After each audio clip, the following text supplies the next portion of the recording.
സങ്കീർത്തനങ്ങൾ 34 1 മുതൽ 22 വരെയുള്ള വാക്യങ്ങൾ.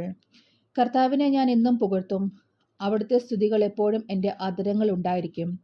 കർത്താവിൽ ഞാൻ അഭിമാനം കൊള്ളുന്നു. പീഡിതർ കേട്ട് ആനന്ദിക്കട്ടെ. എന്നോടൊത്ത് കർത്താവിനെ മഹത്വപ്പെടുത്തുവിൻ. നമുക്കൊരുമിച്ച് അവിടുത്തെ നാമത്തെ സ്തുതിക്കാം. ഞാൻ കർത്താവിനെ തേടി, അവിടുന്ന് എനിക്ക് ഉത്തരമരുളി. സർവ്വഭയങ്ങളിൽ നിന്ന് അവിടുന്ന് എന്നെ മോചിപ്പിച്ചു. അവിടുത്തെ നോക്കിയവർ പ്രകാശിതരായി. അവർ ലജ്ജിതരാവുകയില്ല.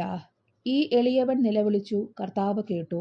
എല്ലാ കഷ്ടതകളിൽ നിന്ന് അവനെ രക്ഷിക്കുകയും ചെയ്തു. കർത്താവിൻ്റെ ദൂതൻ ദൈവഭക്തരുടെ ചുറ്റും പാളയമടിച്ച് അവരെ രക്ഷിക്കുന്നു. കർത്താവ് എത്ര നല്ലവനെന്ന് രുചിച്ചറിയുവിൻ. അവിടുത്തെ ആശ്രയിക്കുന്നവൻ ഭാഗ്യവാൻ. കർത്താവിൻ്റെ വിശുദ്ധരെ അവിടുത്തെ ഭയപ്പെടുവിൻ.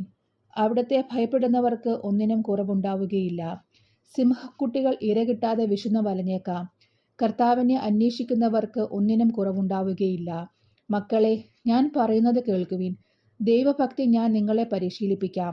ജീവിതം ആഗ്രഹിക്കുകയും സന്തുഷ്ടമായ ദീർഘായുസ് അഭിലഷിക്കുകയും ചെയ്യുന്നുവോ?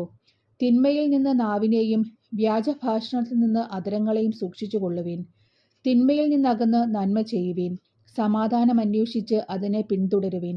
കർത്താവ് നീതിമാന്മാരെ കടാക്ഷിക്കുന്നു. അവിടുന്ന് അവരുടെ വിലാപം ശ്രവിക്കുന്നു.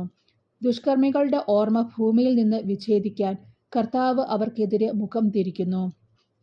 നീതിമാന്മാർ സഹായത്തിന് നിലവിളിക്കുമ്പോൾ കർത്താവ് കേൾക്കുന്നു. അവരെ സകലവിധ കഷ്ടതകളിൽ നിന്ന് രക്ഷിക്കുന്നു. ഹൃദയം നുറുങ്ങിയവർക്ക് കർത്താവ് സമീപസ്ഥനാണ്. മനമുരുകിയവരെ അവിടുന്ന് രക്ഷിക്കുന്നു. നീതിമാന്റെ ക്ലേശങ്ങൾ അസംഖ്യമാണ്. അവയിൽ നിന്നെല്ലാം കർത്താവ് അവനെ മോചിപ്പിക്കുന്നു. അവന്റെ അസ്ഥികളെ കർത്താവ് കാത്തുസൂക്ഷിക്കുന്നു. അവയിൽ ഒന്നുപോലും തകർക്കപ്പെടുകയില്ല.